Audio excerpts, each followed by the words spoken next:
kulanti wacan oo wanaagsan saaxiibayaal, halkani waa Qowl Media TV. waxaad isku diyaarisaan war wixii naga soo gaadhay geega Soomaalida iyo caalamka intiisa kale. qodobo xiiso badan ayaa idinku hayaa intii socota xilitabinteena wareed, balse aan ku hormaro kuwooda ugu doorka roole. shixnada gargaar oo dheeri ayay waxay gaadheen gobolka Tigray.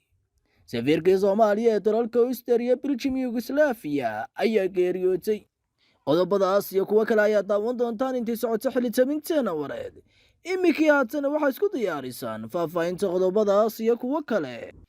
allah u naxariistay, waxaa dalka Kanada ku geeriyootay Faatimo Maxamed Eenow oo hore u soo noqotay safiirka Soomaaliya ee dalalka Australia, Belgium iyo Yugoslavia. Professor Maxamed Xaaji Mukhtaar oo ah bare sare oo ka tirsan jaamacadda Savannah ee gobolka Georgia ee waddanka Mareykanka ayaa ka warramay aqoontii u lahaa safiiradda dhimatay ee Soomaaliya, waxaana ku tilmaamay shakhsi mutaysatay bilado inay ku hesho shaqada qaran ee u haysay Soomaaliya. waxaanu sheegay inay qayb weyn ka ahayd horumarada Soomaaliya ee xidhiidhka wadamada dibadda iyo kuwa Afrika. Ethiopia ayaa sabtida maanta sheegtay in ka badan 150 gaadiid oo sida gargaar bini'aadanimo uu labadii maalmood ee lasoo dhaafay gaadhay gobolka ay dagaaladu la degeen ee Tigray, idin markii qaramada midoobay ay ka digtay musiibo ku soo fool leh gobolkan ku yaala waqooyiga dalkaasi. sarkaal sare oo ka tirsan qaramada midoobay ayaa waxa uu toddobaadkan sheegay in xanibaadda gargaarka ee saaran gobolka ay uga sii darayso dhibaatada bini'aadanimo ee ka jirta Tigray iyo in malaayiin qof ay qarka u saaran yihiin gaajo. ururka midowda Afrika ayaa sidoo kale ku booriyey dowladda Ethiopia inay dardargeliso dadaalada lagu xaqiijinayo in gargaar la gaadhsiiyo gobolka oo ay dagaalo ka socdeen muddo 10 bilood ah. wasaaradda nabadda ee Ethiopia ayaa sabtida maanta sheegtay in ilaa toddobaadkii hore ay socdeen dadaalo lagu doonayo in lagu fududeeyo dhaqdhaqaaqa gargaarka bini'aadanimada ee gobolka Tigray. bayaan ay soo dhigtay barta Twitter-ka ayaa ku sheegtay in ku dhowaad 500 oo baabuur oo raashin iyo gargaar kale ay galeen gobolka, waxaana ku jira 152 gaadiid oo gobolka tegay labadii maalmood ee lasoo dhaafay, iyadoo goobaha baadhista oo markii hore ahaa 7 hadda lagu koobay 2 kantarool keliya.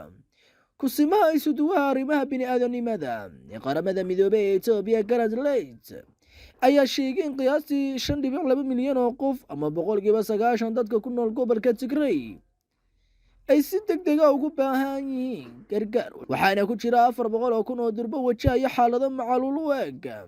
malaayiin ayaa qarka u saaran gaajo ay ku jiraan 1.7 milyan oo qof oo ku nool gobolada Canfarta, Axmaarada iyo gobollo kale oo ku yaal dalkaasi Ethiopia. gudoomiyaha golaha guurtida Somaliland Suleymaan Maxamuud Aadan ayaa maanta si rasmi ah u furay kalfadhigii 17aad ee mudanayaasha golahaasi guurtida Somaliland. kalfadhigan oo ay ka soo xaadireen badiba mudanayaasha golahaasi ayaa waxaa halkaasi khudbad dhinacyo badan taabanaysa mudanayaasha golaha u jeediyey gudoomiyaha golahaasi guurtida Suleymaan Maxamuud Aadan, waxaanu ku dheeraaday ahmiyadda ay golaha guurtida ugu fadhiyaan qaranka. isagoo khudbadiisa ku guda jira waxa uu soo hadal qaatay intii ay fasaxa ku jireen golaha guurtida waxyaabihii dalka ka dhacay oo ay ugu weyn tahay doorashadii shir guddoonka golaha wakiilada Somaliland. gudoomiyaha ayaa sheegay inaanay dunida ka dhicin in 3 hoggaan ugu sarreeya baarlamaanada dunidu ay noqdaan mucaarad, waxaanu guusha mucaaradka ku tilmaamay mid la yaab ku noqotay xukuumadda kulmiya iyo guud ahaanba dalka jamhuuriyadda Somaliland. waxaanu caddeeyey gudoomiyaha Suleymaan in guusha ay gaadheen mucaaradku ay horseedayso ama bilow u tahay isbeddel ka dhici doona Somaliland maalmaha iyo sanadada soo socda. gudoomiye Suleymaan ayaa hadalkiisa ku soo gabagabeeyey wargelin mudanayaasha ku wargeliyay in ajendaha kalfadhigani maalinimada berriya loo qaybin doono mudanayaasha, isagoo mar kale faray inay ka soo xaadiraan kalfadhiga maalinimada berriya ay yeelan doonaan mudanayaasha golaha guurta Somaliland oo loogu qaybin doono ajendaha kalfadhiga maanta furmay ee kalfadhiga 17aad. inta badan dowladaha xubnaha ka midowga Afrika ayaa ku boorinaya qaramada midoobay inay gacan ka geysato xoojinta dadaalada nabad ilaalin ee Soomaaliya, iyadoo midowga Afrika uu ka tusaale qaadanayo qabsashadii Taliban ee Afghanistan. sarkaal sare oo ka tirsan midowga Afrika ayaa sheegay in dowladda Soomaaliya ay si weyn ugu tiirsan tahay ciidamada Afrika AMISOM. midowga Afrika ayaa doonaya in howlgalka AMISOM la kordhiyo ilaa 2027, qaramada midoobayna ay bixiso taageero dheeriya, sida uu mar kale sheegay madaxa siyaasadda midowga Afrika Bangol Adio. wuxuu sheegay inuu rajaynayo dhammaadka Oktoobar inay dib ugu laabanayaan golaha ammaanka ee qaramada midoobay oo ay ka dalbanayaan taageero dheeriya. waa tahay daawadayaal, weli waxaynu kaga wada soconnaa Qool Media TV, waxaynu si rasmi ugu guda jirnaa tabinta warka. iminkii haatanna wararka ciyaaraha.